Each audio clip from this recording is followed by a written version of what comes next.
two bubbles pressed up against one another. And these bubbles aren't very delicate, or they could be in certain instances, but they're not very delicate.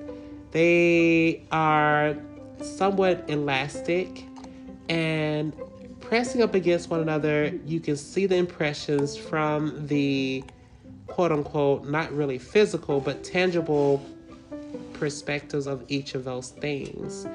And so when it comes to our interaction with our external environment, you can kind of feel that that's the placement of the working within the self and the external environment as well.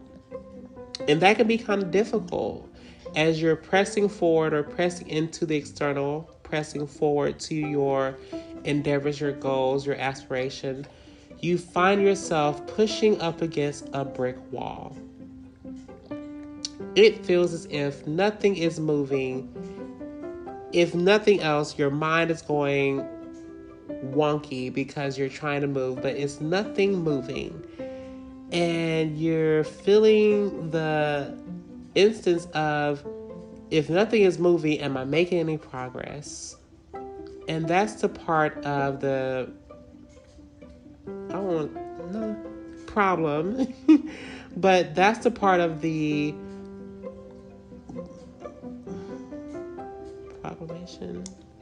proclamation of doing the shadow work. You are indubitably going to make these encounters happen as you are meeting the world head on, face forward, because you are doing the internal work to get the results you're looking for. So what does that mean? If you are doing internal work, you will be met with external or internal forces that make you feel the world is impressed upon you, and it's become very trying at times to work to coexist, to deal with your internal environment and the external environment.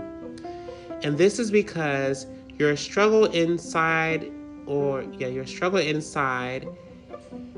feels very complex and in some ways delicate and forceful, because it hurts to be in the position of dealing with those particular things that you have been dealing with and yet still face the world around you, which makes you feel like you're pressing up against a elastic bubble in the time frame you're doing so. So what makes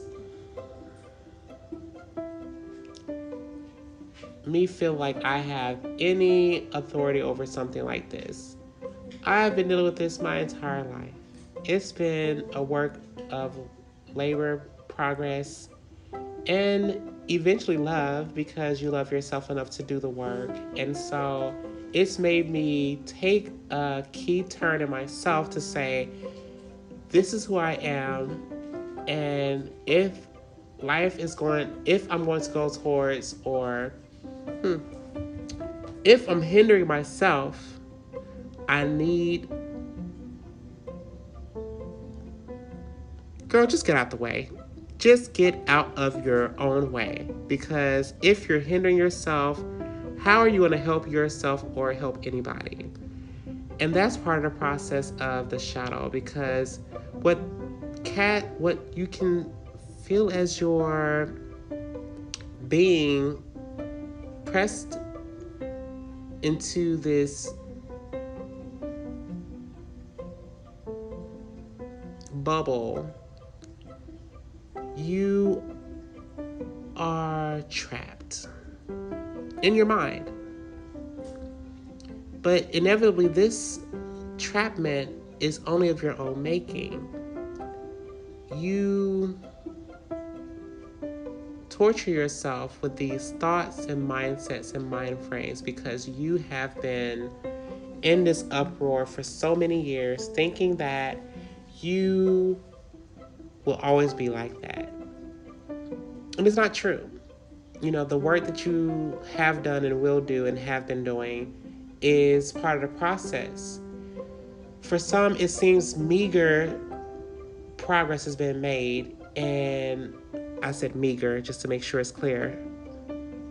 Meager progress has been made, and it's been 14 years, 5 years, 14 days, 5 minutes, 10 seconds, 20 years. I don't know what it's been, but even if you expect the instant gratification and got set up for the okie doke, if you will, from your expectation, but even if you have low expectations or high, the transitioning from one state of being to another has been very trying because of the pressure you put on yourself to get there and to do the work. And if you're not going to put the pressure on, you feel like I'm going to fail. I'm going to fail if there's nothing to push me. But the crazy part is you don't realize how much pressure you're putting on yourself mentally, emotionally, and maybe even physically, doing what you're enduring. The work of progress is made for you to do in a way that is nurturing and yet kind, but yet a subtle firmness of molding your being to become the person you're opting to be, not the person you don't want to be.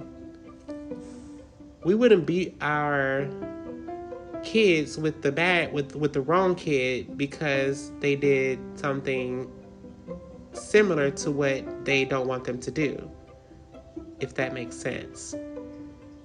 You're beating yourself up with your wrong things and you expect to feel happy about it, and there's no progress in that endeavor.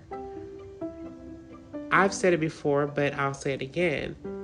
The only way for your mind to release those tensions and those problems that you have been facing is to ease off of yourself.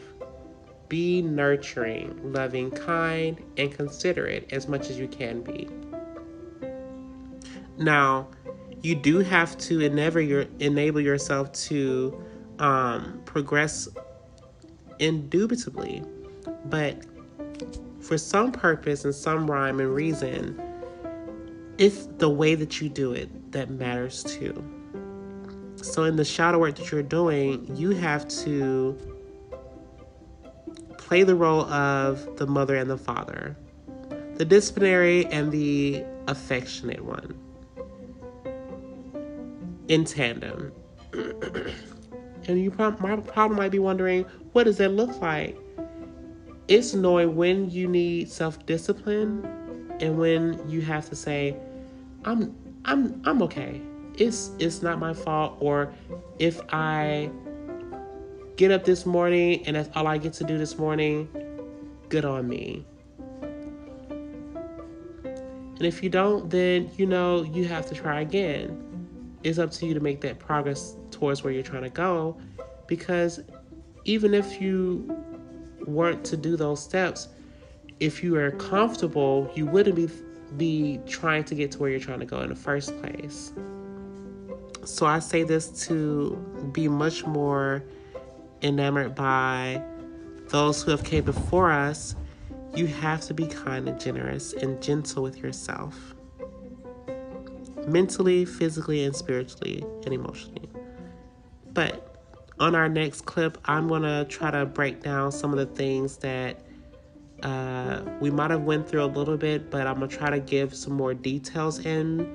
I promised that I would not go an hour-long conversation on one talk, so this talk will be broken up into several parts. So this is our first part of the shadow work. Part 1 is knowing to be kind and gentle to yourself. We'll be back after these messages. We'll get into more conversation about the shadow work that is necessary in your inner workings. So as you progress and I progress, we all progress, we get to a better, higher level state of consciousness and being, and the world gets to be a better place, or a better look out, a look alike, and look towards where we want to be. So until next time, I'll see you guys later. Ciao.